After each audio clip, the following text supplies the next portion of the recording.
You're listening to the Ballet Piano Podcast in Conversation series.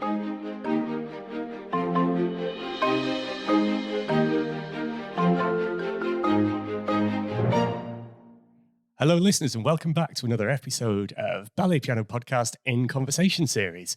My name is Chris Hobson, and with me in this episode is my wife, Akiko Hobson. Hello. Mr. Matthew Gregory. Hey, listeners. And this week we are in conversation with #David Yow of Instagram. Hello.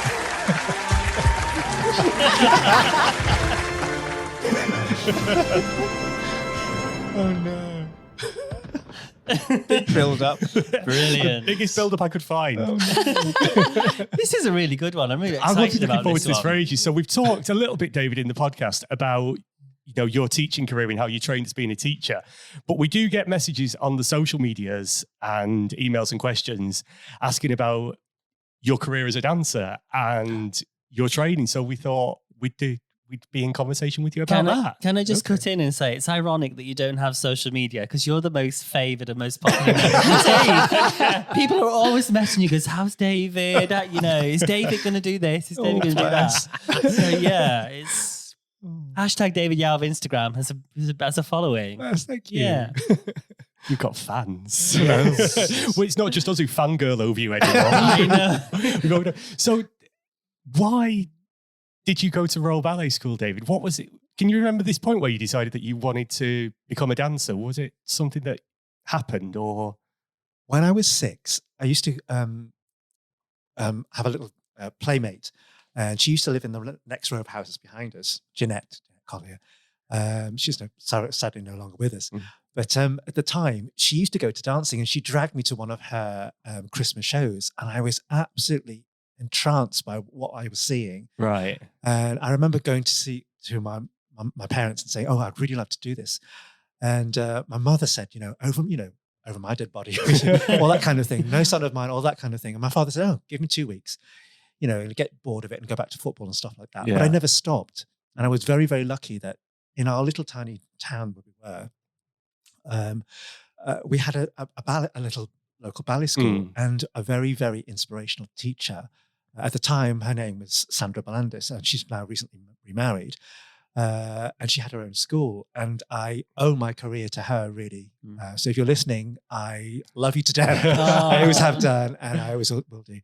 Because she, when I remember her, my mother said, when I went to her school, one of the first lessons, she said, "Has he done this before?" And of course I hadn't. Right. Yeah. So it just came naturally to me. And so she arranged she asked me whether I would like to go and audition for the Royal Ballet School. And that's how it started. Right. But the choice was the Royal Ballet School or Italia Conte School. Yeah. So, because at her school, we did everything: ballet, tap, jazz, the whole lot. And I used to do little festivals and things like that, and just loved. So from a very early age, just getting on stage and performing was a natural thing for me to do. I just always done it.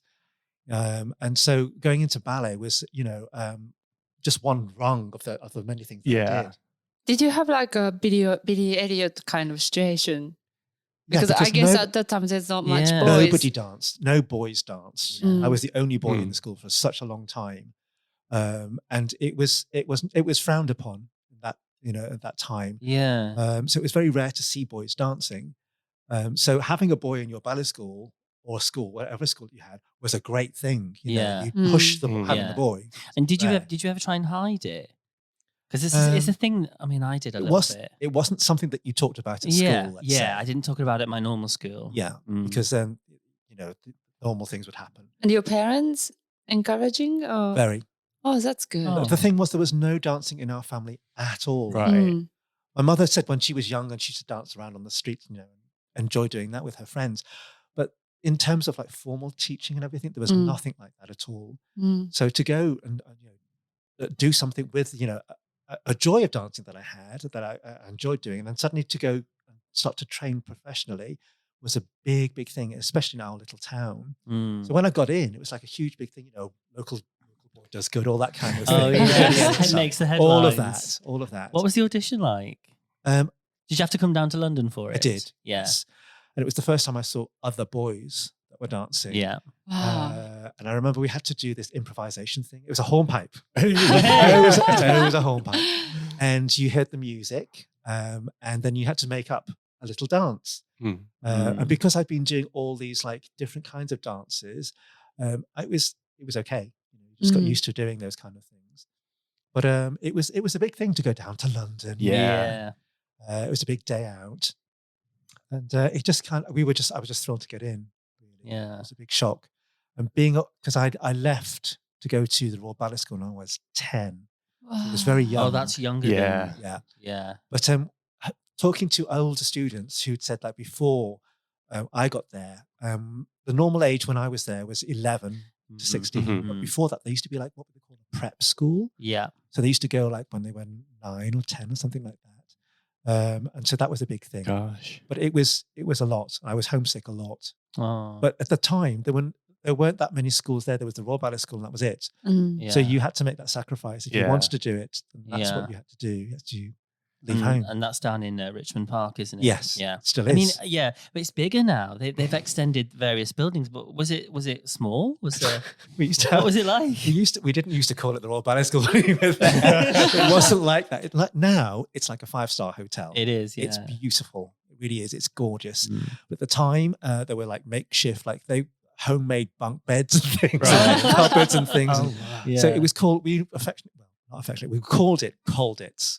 Okay. Because it was very grey and dark and austere kind of a place. Yeah. And you went there because you really wanted to be a dancer, and there was no other place to go. Yeah. But it wasn't a welcoming place, shall we say. Was it eye-opening when you got to the Royal Ballet School and you were put in a class with however many other boys because you'd just been the only boy in the school? Did that just completely sort of like open your eyes, and was that a great experience being there with other lads your age? That was yes, you're totally right. And that was an eye-opener. And that's kind of like why I wanted to stay. Yeah. Because it was very rare that you would see other boys. I think on the festival circuit that I used to do, I may have saw one other boy of my age. So to be in a room with 7 other boys and be a group of 8 was fantastic because we were all doing something that we loved. And at the time, our first teacher at the Royal Ballet School was Nancy Kilgore, who, if anybody's listening, she is the absolute goddess. She is my favorite teacher of all time.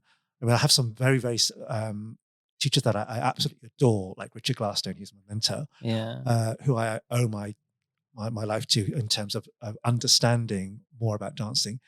But when you first go there, she was a mother, a teacher, everything, and she was very demanding at that time, and at 10, I didn't know any better. Yeah. For suddenly somebody to say, no, that's not right. Go back and do it again and again and again. It was a real eye opener. And so for a 10-year-old, was it a heavy workload in terms of the length of the school day and things like that?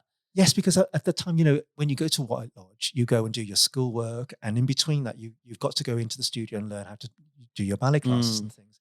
So it's like a whole day from 8:30 in the morning. You get up and everything. You don't stop until the afternoon. And so that was a revelation. And yes, you slept. Well, I mean, boys, I mean, it was like a holiday camp, first of all. Yeah. In between being upset because it was like you're being away from home, being, homesick, it was like a holiday camp. So there were loads of things that we get up to, or lots of people would get up to. Yeah. As Chris, I'm sure you would say the same thing. The tale from my boarding school time, I'm not going to tell on the podcast. Exactly. But exactly. It's like, imagine what you think happens in boarding school, and it's Use pretty your much imagination that. as well. Totally. Yeah. But I mean, for the training, I was blessed. Yeah. I understood that. It was very tough, and some of the things that weren't very nice. And of course, nowadays, the training and the psychology of training has changed completely. So when I did 5 years at White Lodge, and then I was very lucky enough to get up to what they call the upper school, which is like 3 years that were. Then the school was Talgarth Road, Barons Court. And we shared the premises with the company. That's where they rehearsed. Which is now Lambda. Is that Lambda now? Oh, I'm not sure. Which was fantastic, though. How does that work going from White Lodge to the upper school? It's like a different world. Do you have to audition? Yes. All the year 11s audition? At that time, it wasn't so overtly an audition, Yeah. because it was like continuous assessment all the time. Yeah. So if you were lucky, you got up to the upper school. And they would have, they've seen your potential through 5 years, haven't they? They Yes. can sort of see who's destined, to go on into the Yes. upper school in the company, possibly. So yes, I mean, of course you audition, but it wasn't overt like it is now. Yeah. Like the lower school and the upper school now, all the lower school have to go up to the upper school and audition with everybody else. Yeah. So it's a huge, big open audition. And so was that nice then being in the upper school next to the company? It was. Can you imagine like going to see a pop concert and to see your idols, yeah. which you're seeing them every single day? Wow. And so our faces were like stuck to the windows of the studios watching our idols these every gods day. working. Absolutely, So totally. who were the names of the company then at that time? Well, you're talking about Nureyev. Oh gosh, yeah. Marco Fontaine, all those people that you were looking up to. You saw, on the stage and in magazines and things. You never thought that you would actually be walking the same corridors, holding on to the same bars and being in the same studios that they actually stood in.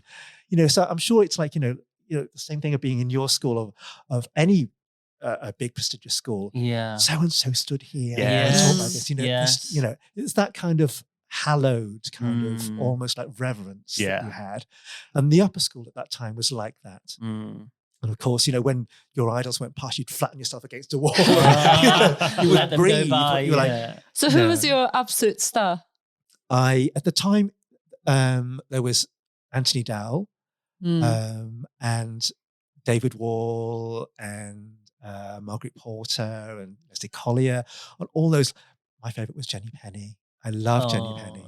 Yeah. But I love them all. Mel Park, who was later to become the director of the school. But at the time, it was a very, even at the upper school, it was a very strict place. Yeah. You knew you were there for a reason, and we were aspiring to get into the company. Yeah. And the fantastic thing about any school that's linked to a company is you see where you want to be. Yeah. So it's so inspiring every single day. And did you feel special being at the upper school? Totally. Because presumably not everybody from White Lodge can go to the upper school. Exactly. So you're sort of bottlenecking into your career, aren't you, almost? Because as the older you get, the less and less people will then go on into the company, soloist, principal dancer, etc. So I guess being at the the upper school, you feel so special to have got there. Yes. Within touching distance of the company. I remember every year at White Lodge, you used to have an assessment, and the results of the assessment were just posted on the notice board. That's harsh. You go there, and there were either people crying or laughing and cheering, and all at the same place. And it was so brutal. It really was. Yeah. So now, of course, they don't do that anymore because it was psychologically just so damaging. But you know your marks against everybody else, Absolutely. wouldn't you? There's no hiding, really. So, if you'd built up friendships over the years and suddenly your friend was no longer there, it was used to be really like cut or hit or miss. Yeah. So, you felt very privileged to be there if you made it that next year, every year. And at the upper school, it was harder because you had people from outside join your class. Yeah. And so the competition was immense. Because presumably they would have been the superstars at their local ballet school, and then they're joining you at the upper school. And they came from all over the world. Yeah. Like mainly at White Lodge, they were like, people from the UK. And there were the odd overseas students, but mainly it was like the UK students. But when you got to the upper school, it was everywhere. And the mantra was, you better work hard because the people from overseas, like Australia and New Zealand and all of that, they've worked really hard to get there. Yeah. And so you couldn't sit back because they were, in your face all the time, literally. So, yeah.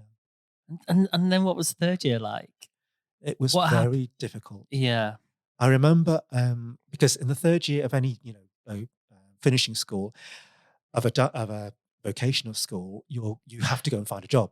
Yeah. So that's what you're trying to do. And so at the end of my third year, I hadn't got a job, and I was, wanting to go out on audition, and I was told, please wait. Yeah. But I wasn't given a reason, and I didn't really know until afterwards that there wasn't a contract for me when I got into Sadler's Wells Royal Ballet, but it was made for me. Right. Wow. I had to wait. I've heard about the Royal Ballet School. I don't know if this is true. Maybe you can. I've heard that in the third year, they sort of have your destiny planned for you. If they think you're going to be working, in bigger companies, or if they don't think necessarily going to have a career. Is that true? Or is that just something that I've heard and it's completely way off? Today, we try and audition the people we think are going to be having a good chance to have a job at the end of the training. In the Royal Ballet Company? In any company, in any vocation you go to now, in the last 3 years, you are taking people who you think, when you see them, they have the ingredients to make a professional dancer. Yeah. Along that way, everybody's journey is different. Yeah. I'm sure it's the same thing in a music school. Yeah. You're thinking, oh, that person shows the qualities of a virtuoso. They're going to be a star, what have you. Yeah. Or they're going to go into an orchestra, and they're going to be very good. But whatever. This one's going to sit at the back of the viola section. Exactly. Have you ever heard of the role of seventh trumpet? Is that the same thing for music schools as well? I think so, to some degree. Yeah, I mean, I only know it mostly from a musician's perspective and from a pianist's perspective. Sorry, so there's not. Pianist is a bit different, isn't it? There's no pianist in an orchestra, is there? Right. So, it's always very sort of very solitary, if you like. You're practicing on your own, unless you're in ensembles such as like jazz ensembles and things like that. Yeah. You don't have this, sort of, I don't know, like ensemble and orchestra mentality that brass players and string players and wind players do. And then it's pretty rare to have a career as a soloist and play concerto all the time. So you've got to be one in million. Yeah. And if not, you can become a ballet pianist. Yes. Yay! So when you go into like a music school, do you have an idea of what you want to be when you graduate? I actually didn't have. I just wanted to study music and piano. That's interesting. And I knew that I can always teach. Yeah. Whether you like it or not, but you can teach. Yeah. But I didn't expect myself to be an international soloist when I started studying. Did you, Chris? No. I didn't know I still don't really know what I want to do when I grow up. I hadn't decided. I knew that I didn't want to be a concert pianist because I hated giving solo recitals. Oh, right. Because once I had a memory lapse when I was about 10 or 11 years old, playing some Grieg in a little lunchtime concert, but that stuck with me all throughout my training. And I hated it. I used to be scared of doing solo recitals. Is it because you didn't practice enough? No, I did really practice a lot when I was young. When I was younger, but just that one mental block put me off ever wanting to be a soloist. So I was like, maybe I'll be a composer, maybe I'll be part of a jazz group, maybe I'll be something else. I just knew that I wouldn't be a soloist. Right. But it's not about us, David. This is about you. I was just thinking. No, I wanted to know because when I was very young and I first got into the school, my dream, when you always have a dream, my dream was to be a principal dancer of the Royal Ballet Companies, to dance the Prince and Swan Lake, and to have my mum and my parents come and watch me at the Royal Opera House perform Swan Lake as the Prince. It's such a dream. And as then a little child. when it happened, it was like, I remember this. Wow. Being the Prince. But I realized I wanted my mum to sit in the royal box, but I realized when I got to the Royal Opera House, if you sit in the royal box, you can't see anything but into the wings. And the best place to sit is right in the middle of the, of the horseshoe. Yeah. So that's what I did. I got a seat up there. How lovely. And I wanted to wear a tiara. Of course, that wasn't going to happen. So, I mean, so when it happened, it was like a revelation because it reminded me of when I was 10. And you get that warm fuzzy feeling like, oh my God, I've made, But I mean, it's always ongoing. You never think I've made it. Yeah. But I always think, oh, there's more to it. Yeah. But it was a little like, So your dream never changed since you were little? No. Wow, that's amazing. It's so rare that, something like that happens. And usually along the way, something happens that, you have to take a detour or something. Well, my first dream was I wanted to be a dancer at Disneyland. Really? Yeah. When I was like 5 or something. Oh my goodness. So it's completely different dream. So it's amazing to hear something that's always the same dream. It's beautiful. No, I did feel very privileged to have done that. You can follow the podcast team by visiting the social media channels.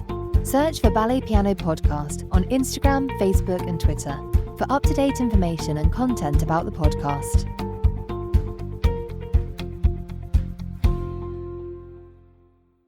And so when you graduated, you joined Sadler's Wells Royal Ballet, which is now Birmingham Royal Ballet. Okay. And I absolutely adored being in Sadler's Wells Royal Ballet. It was based out of Sadler's Wells. Yes. Yeah. And it was, at that time, it was the old theatre, so it's not the lovely big new theatre that you had before. Yeah. When I was there, it was a very old sort of like Art Deco kind of raked stage. Oh. That was the first raked stage I've ever been on. So that was a big revelation of like falling down the stage all the time. Why is that happening? So that was a big learning curve. But we were on the tour, we were on the road all the time. When I joined in the early 1980s, the first tour that we went on was a foreign tour. And at the time, they were trying to grow the company and the brand all the way around the world. So we went to Australia, New Zealand, Hong Kong, Singapore, Bangkok. We were away for about, I think it was 3 months, I think. Wow. And I remember being on the plane, and except for going to the loo and eating, I slept all the way. Yeah. It was just so overwhelming. So I woke up in wherever it was, New Zealand or something. And I suppose in the early 80s, the world was a very different place. Then, wasn't it? If we say the world's quite small now and quite connected, because it is, thanks to social media and mobile phones, things like, back in the early 80s, there was no such thing really as a mobile. The words certainly weren't commonplace. Really, it was letters and things, wasn't it? Absolutely. Postcards back home. We didn't realise then we were pioneers. Yeah. It was just normal then. Yeah. You And you were a young dancer in the company, so touring. I was 18. Yeah. And it was just brilliant. Touring was a fantastic experience. If you get the chance, join a touring company. Fantastic, because it teaches you about the world and about life. About family, because that's what it felt like, being in an extended family. Definitely, When you're away from your normal family, you're relying on the people that you're with. Like Matt, when you were recently in Paris, I've toured with musicals, and it is really lovely. It is nice. You get in your little tour bubble, living out your suitcase with your cast and company. And it's great. You're sharing experience. Moving from city to city, different theatres. Is the set going to fit in this theatre? And you adapt each venue and stuff. But when you're on tour as well, it's as much about just the social aspects. Because you're with those people 24/7. And you just share all those wonderful experiences. Absolutely. Yeah. So even now, I mean, I'm still in touch with those people who I used to be in the company with, because you shared something unique with them, as you said. And digs is a big part of touring, and God, you might book your digs over the phone and get there and realise, this is a hamster cage. I'll make this work for a week. You're lying in bed touching both ends of the wall.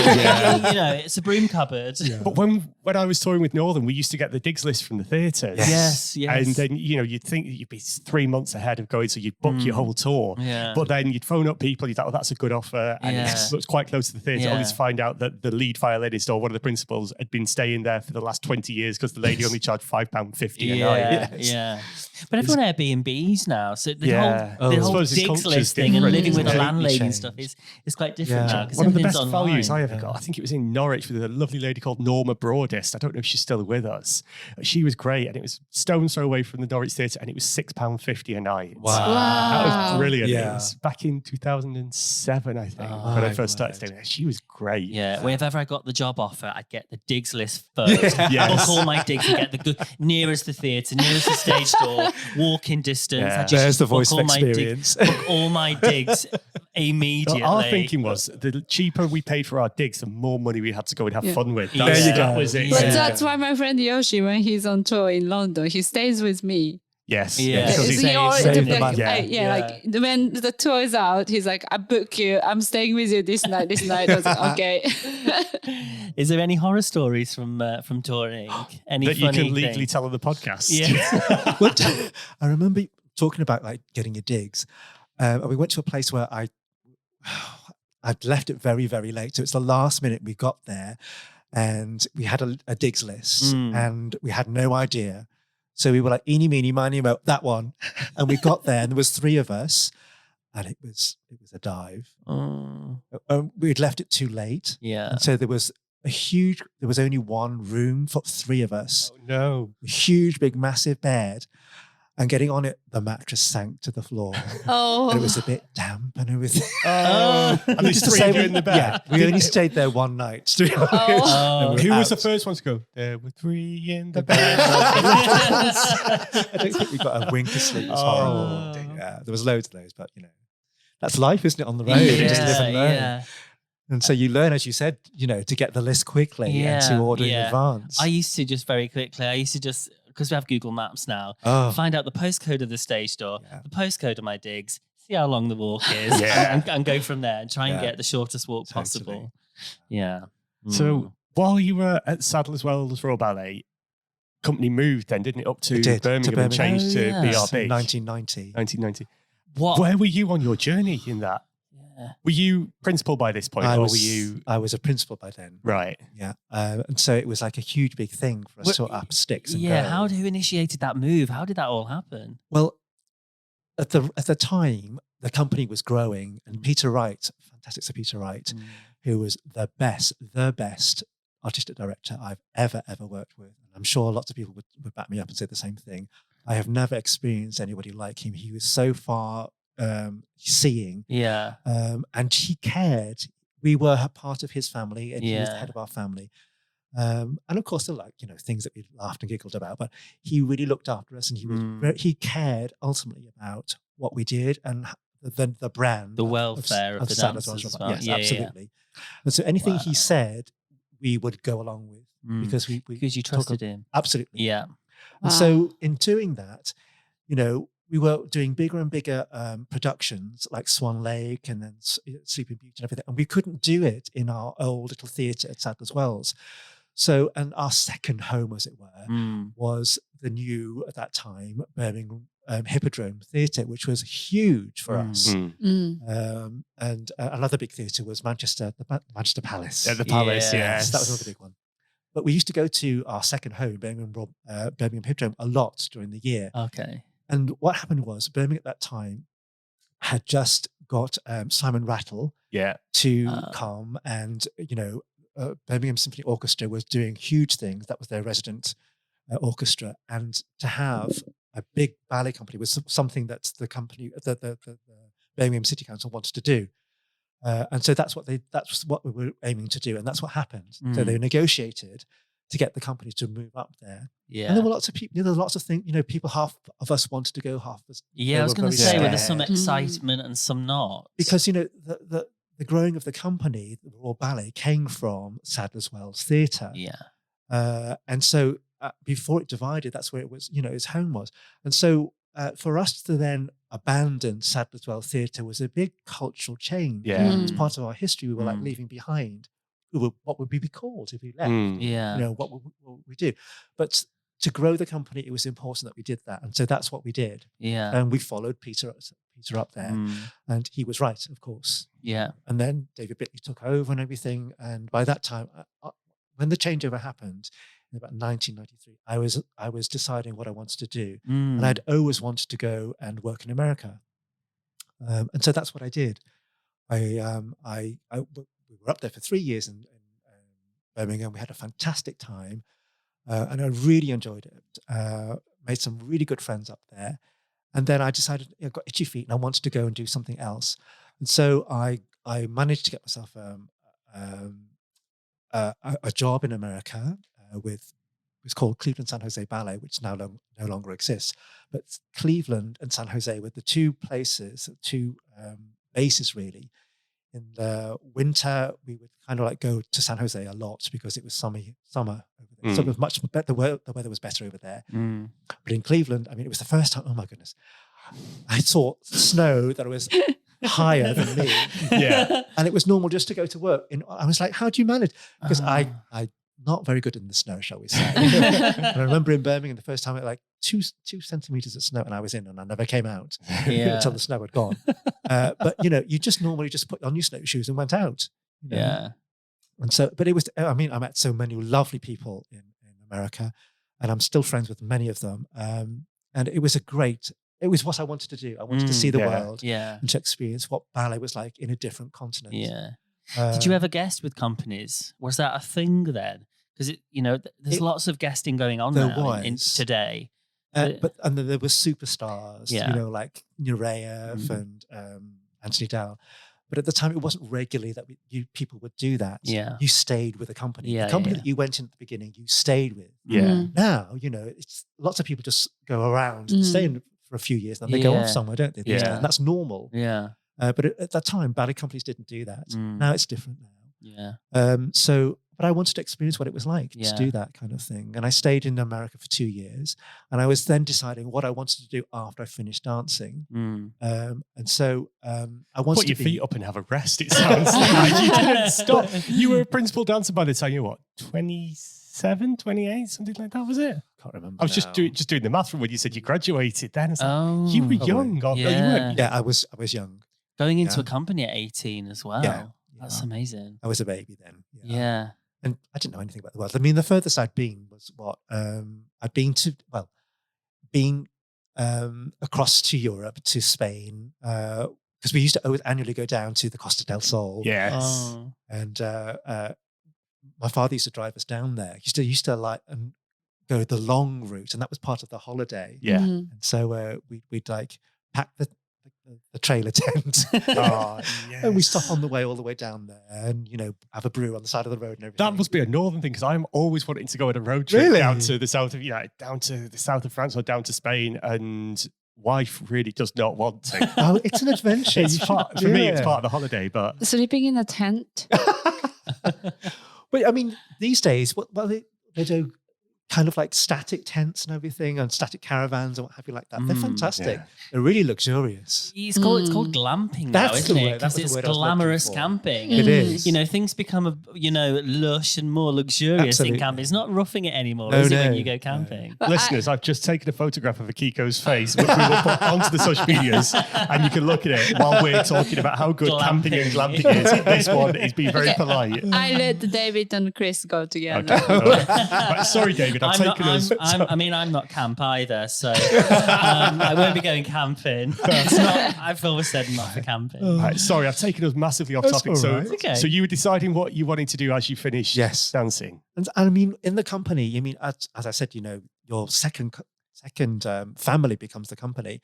And so as I was like there for a number of years, about 11 years, you kind of like see people like go right through their careers, and you see what happens at the end. And I found that a lot of people like didn't really know what they wanted to do. And it became like a very, very psychologically disturbing thing. What am I going to do? And they kind of like went through a very, very difficult patch. And so I tried to like think, okay, what will I do? I'll prepare for this.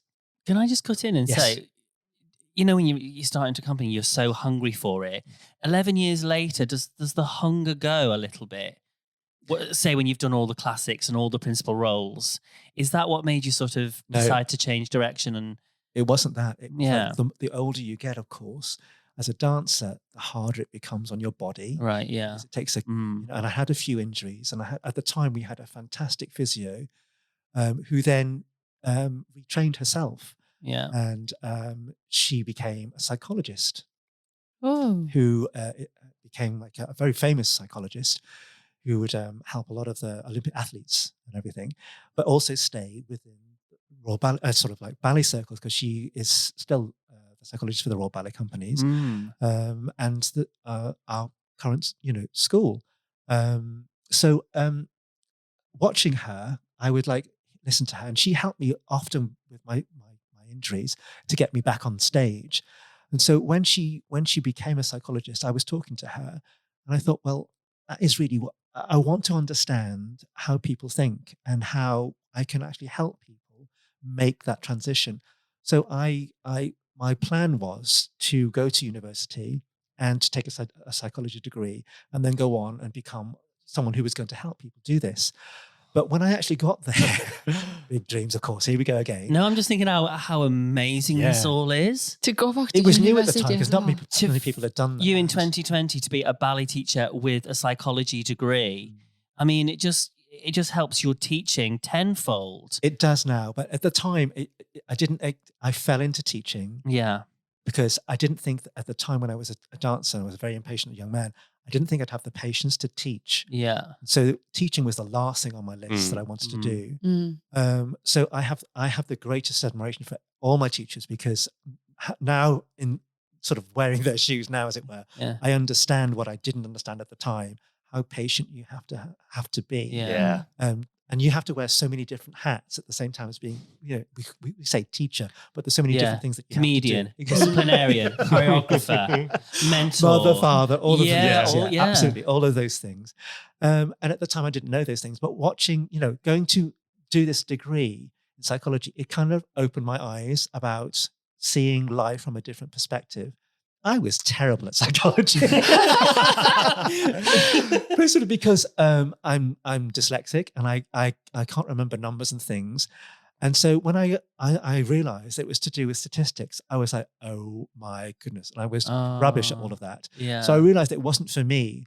But the journey along the way, this is what I say to my students now, it isn't actually often the destination. As you have dreams, it isn't actually the destination that makes a difference to you in your life.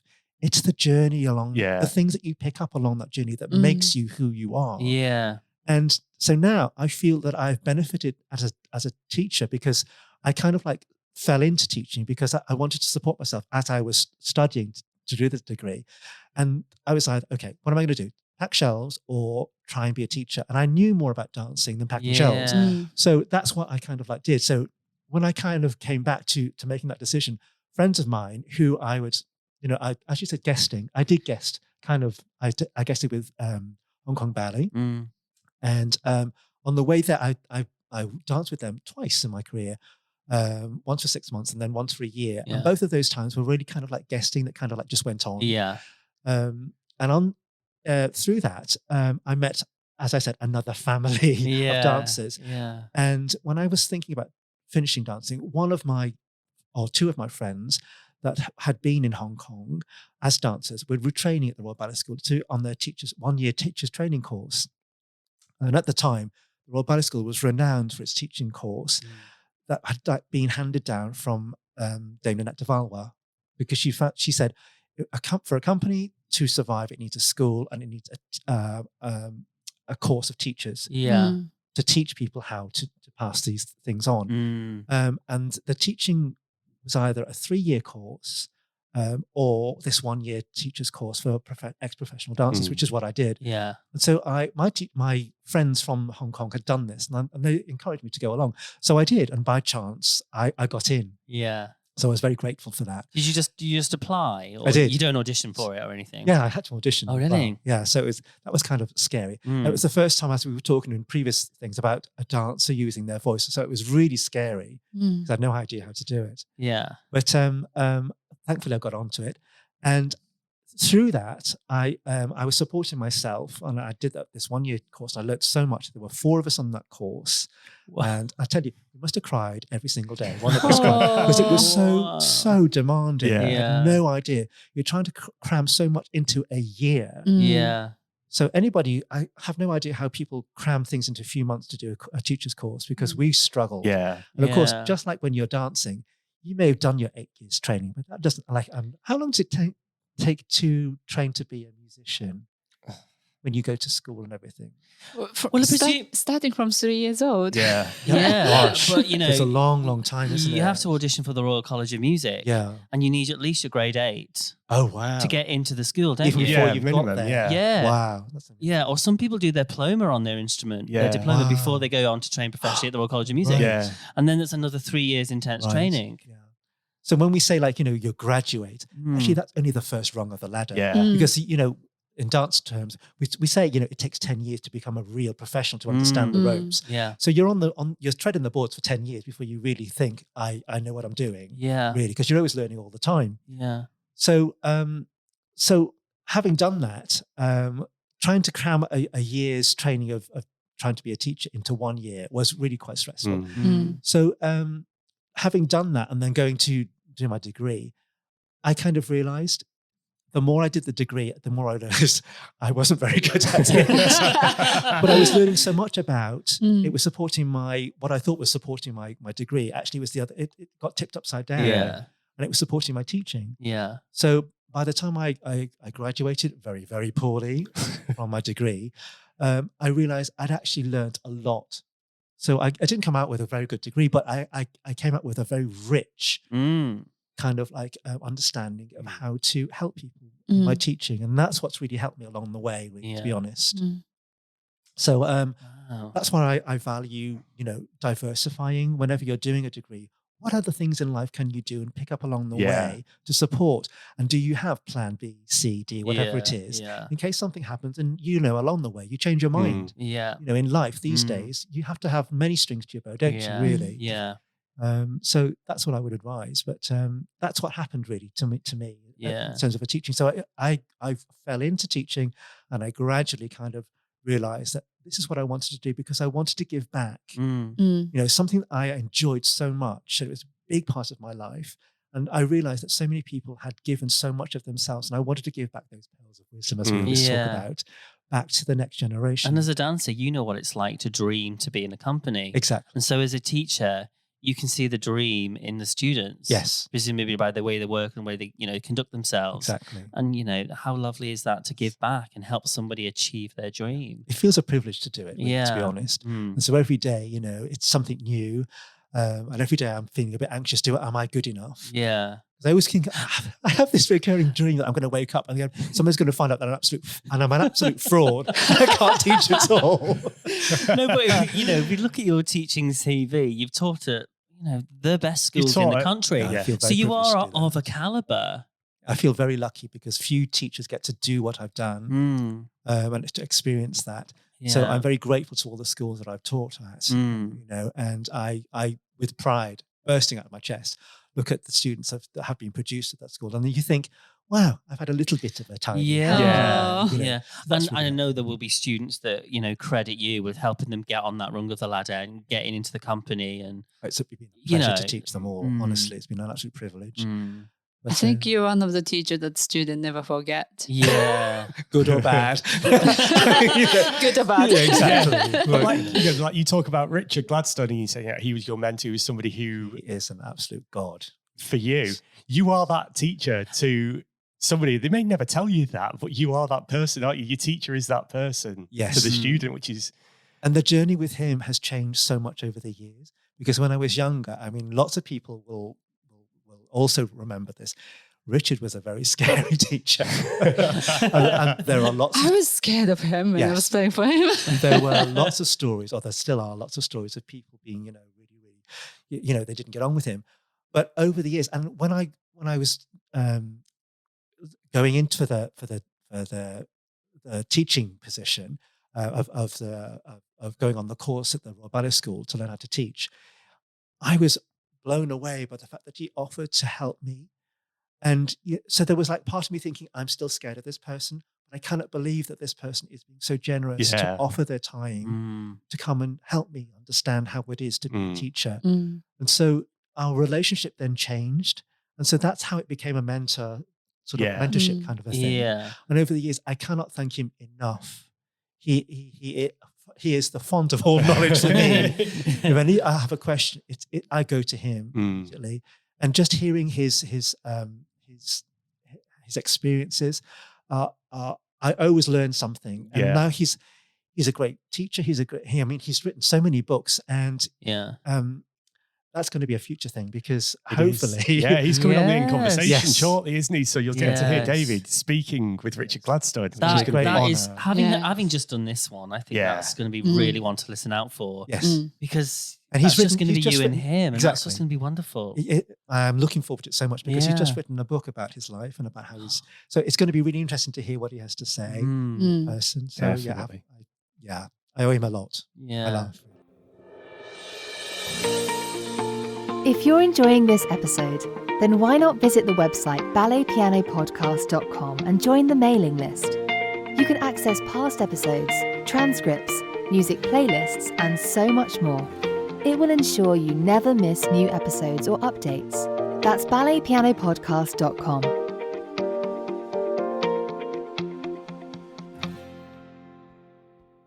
You know, you've taught everywhere, haven't you? I mean, I have a little list in front of me. The London Studio Centre, Central School of Ballet, the Royal Ballet School, Elmhurst, English National Ballet School. They're the top schools in the country. And every place I've enjoyed working in every single place because every place is different. Yeah. And you learn so much from every single time that you go there. So, I haven't not liked any place that I've worked in. I've always been I felt very honoured to have worked there. Yeah. And it's always about the students. It's always about the students and the team that you find yourself with. I felt very privileged all the time. Because the first place you worked at was Laban, was that right? Yes. Well, at the time, the old Laban. Yeah. was right next door to Goldsmiths College, which is where I was going to go to university. Oh, yeah. University of London. And right next door is an old church. And I think they still have it, but they use it in a different way. Yeah. And we used to use that a lot of the time. So I would go and do my lectures for the school, and then to earn some money to support myself, I'd go next door to the church and teach. And so I was really, really very grateful to Stuart Beckett, who was teaching there at Laban. He was a fantastic teacher, was with Sadler's Wells Royal Ballet, went to the Royal Ballet School, did the whole thing. Fantastic teacher, who's now gone on, and I think he has his own little bed and breakfast thing now in Devon. Yeah. Brixham. So hello, Right. Stuart, if you're there and you're listening. Miss you and love you, darling. And he was, We will come and visit you. absolutely. We could do a podcast holiday. Yes, we could do. That's a good idea. Podcast weekend away. But Stuart helped me That's a lot. amazing. Not, but not on the tent, yeah. Not in a tent, no. We'll go somewhere quality, darling. Oh, David, just before we finish, we've Yes. got some quick fires for Oops. you. Number one, what is your absolute career highlight? Oh my goodness, there's so many. Something that just pings immediately. What's the first one that goes into the sticks top of your head? out. I remember when we went on tour to Israel, and we were in, I think it was Caesarea. We were in an open air theatre, and we were doing Swan Lake, and the backdrop was a lake behind us. So it was very apt. Wow. Yeah. And we had to wait for it to get dark before we could perform. Yeah. Yeah. I was doing Benno, which is the prince's friend, and it was a huge big auditorium. It was like it was in a ruin, so it was like one of those auditorium things, like an Like an amphitheatre style. amphitheatre, Yeah. completely out, And so we do class on the stage in the day with our sunglasses on, just a pair of shorts. Aw. It's fantastic. With your six-pack out, your 26-inch waist. Oh, God. Those were the days. Hey. And in the evening, you go and perform. And I remember it was like being at a pop concert. There were thousands of people in the audience. And I came on and did my solo, and it was the first time I couldn't hear the music because of Right. the cheering. Yeah. And that's what I remember. Oh, wow. I was on cloud 9 for that amount of time. I just adored it. That's what I remember. Wow. I wasn't a principal. I was a soloist Yeah. at the time. Yeah. But I really enjoyed that moment. Number two, Okay. what advice would you give your 18-year-old self? Patience. Listen. Yeah. Listen. Listen. Yeah. Patience. Think before you leave. Crystal, are you listening? Listening. Noted. Thank you, Mr. Yow. Next one. If you weren't a ballet dancer, what would you have been? Oh, I've thought about this often. At the time, I was when I was choosing to go to either the Royal Ballet School or Italia Conti School, I always wished or hoped, what would happen if I'd gone the other route? Or if I hadn't left home? Because if you've left home, anybody who's either been at a vocational school or had to go to a different country, Akiko, to study, you leave part of your family behind. And so there's always that part of you that feels guilty, that you're away from them. And then every time you go back, you're always trying to make up for that time. And I've just come back from visiting my family, and it's always lovely. And I always get very, very tearful, even now. Yeah.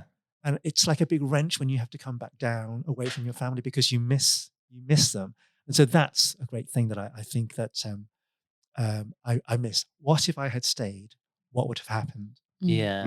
Yeah. Well, if I'd gone to the musical theatre Yes. route, Yes. Yes. you could tell me what that would be like. Watching you and seeing you and thinking, wow, there's so many different things that you do. You still perform, you play and everything. Your knowledge is vast. It's amazing. I completely take my hat off to you. Yeah, it's a funny old thing I've done. Next one. What did you have for breakfast this morning? I had my granola and my fruit and my coffee. I don't have to have my coffee. Yeah. The older I get now, the more I have to have coffee Yeah. Yeah. because the system just doesn't wake up otherwise. I don't know about you. And the last one. If you won the lottery tomorrow, what's the first thing you would do? That's a really good question.